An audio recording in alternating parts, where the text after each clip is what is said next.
we will be reviewing the school age lesson planning form.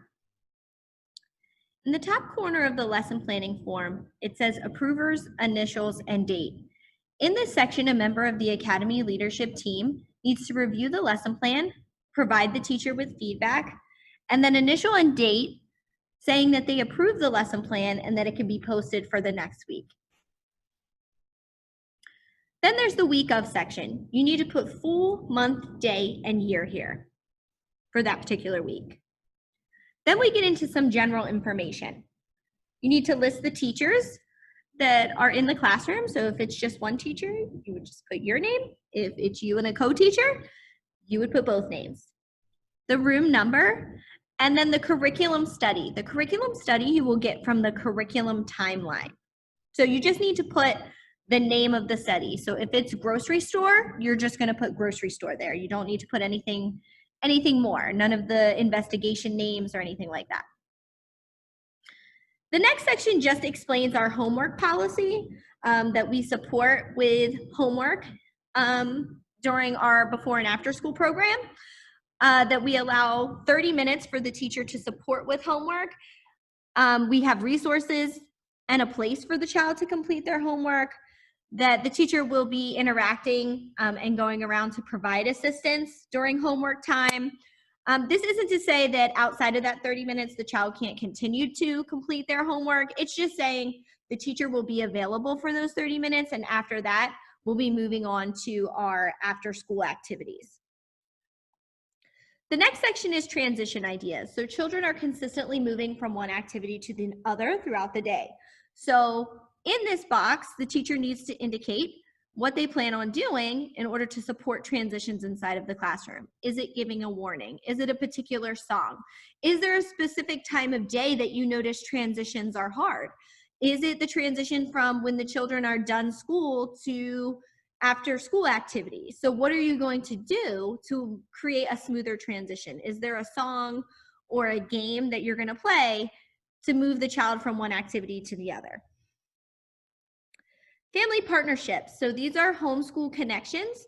So these are ideas of things that either the parents can donate. So if we're doing the architecture study and we need like boxes and toilet paper rolls and paper towel rolls and things like that to be able to build the city, you might ask parents to donate those types of things.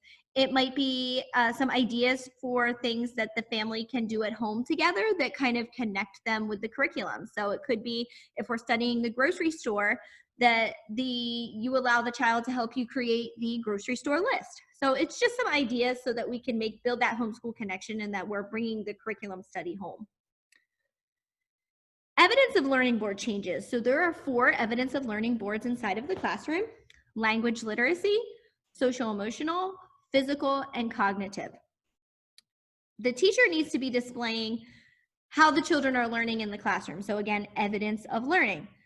There are a couple ways you can do this. So I really like pictures. I feel like pictures tell a story. So a picture and like a little description, especially because school age does a lot of project-based learning. So there's a lot of steps and it's an ongoing process. So to see that process in pictures from beginning to end, as well as, you know, the finished product throughout, what the children are working on to get to that finished product, I think speaks volumes. So I really like pictures. You can do if the children are doing a writing prompt, it could be a writing sample, it could be artwork, it could be the finished product of the project. So whatever that may be. But again, I think pictures of the entire process of the project really tell a story.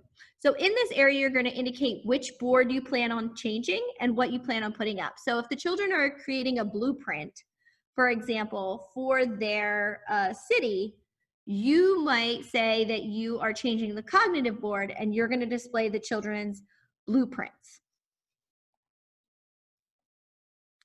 The next section is where we get into the actual activities. So the first thing is the daily writing prompt or question of the day. So you could do either one.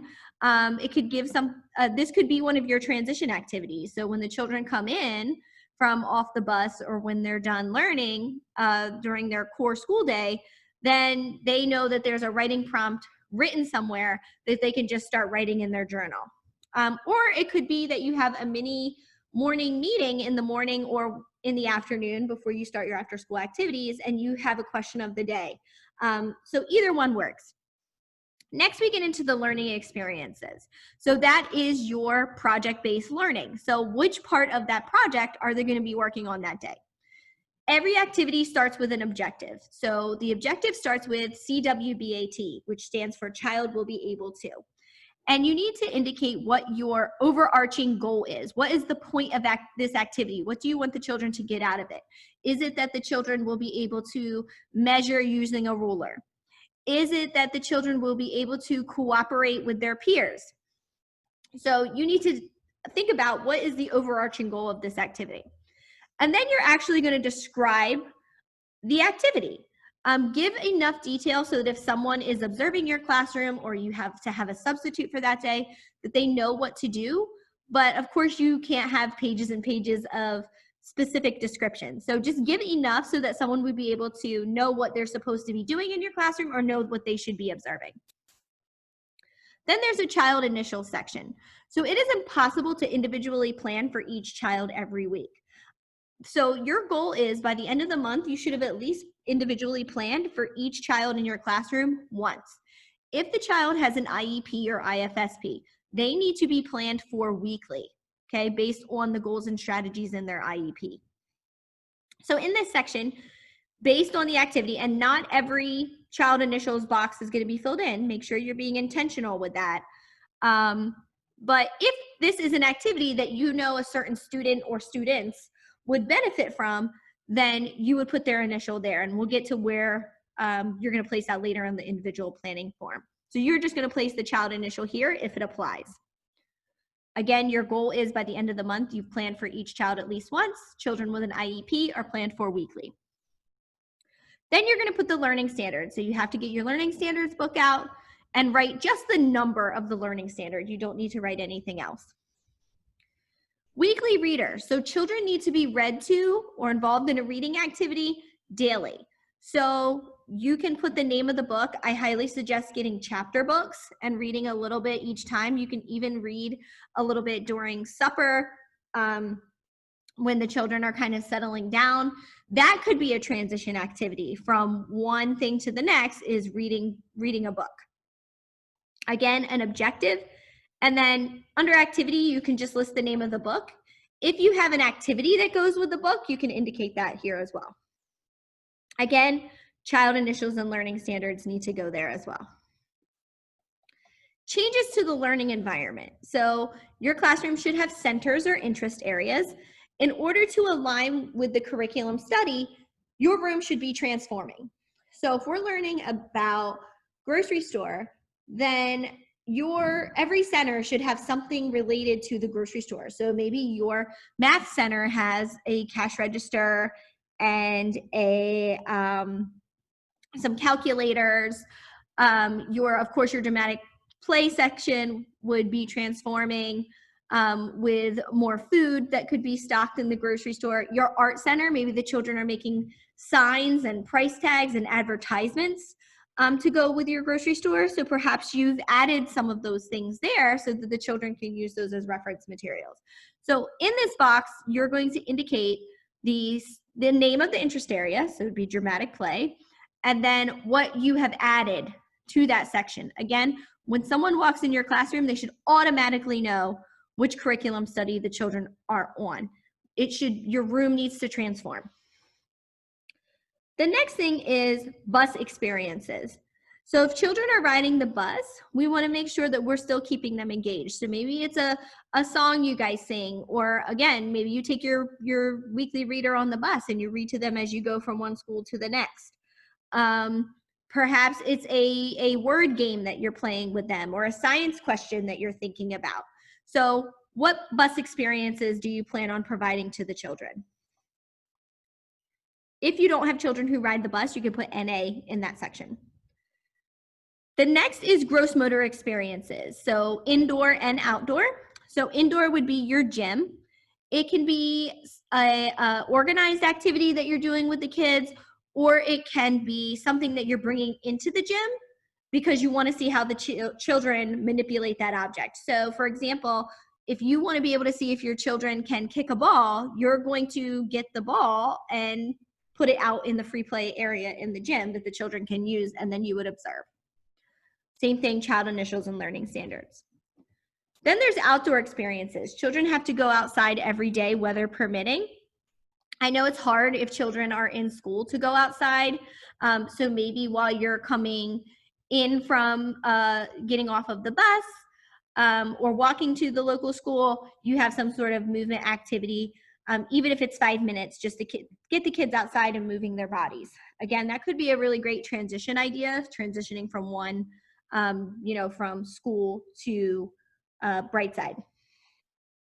So you're going to put the objective and then what activity. So it's really going to be dependent, the outdoor experiences, on what's going on. Thoughts for next week. So this is just a time for you to pre-plan.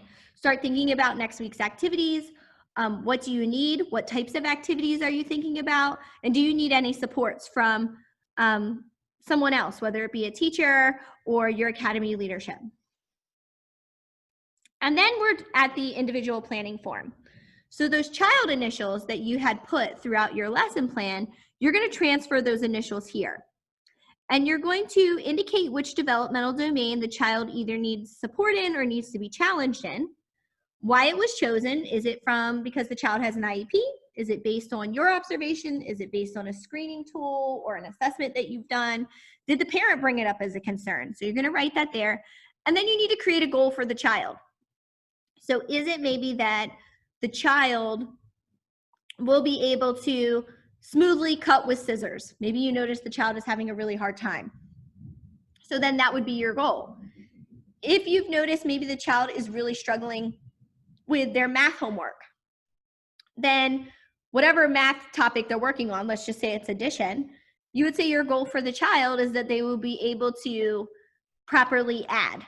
And then again, you might want to connect with the child's elementary or middle school teacher, to talk about the struggles that you're noticing while the child's at Brightside.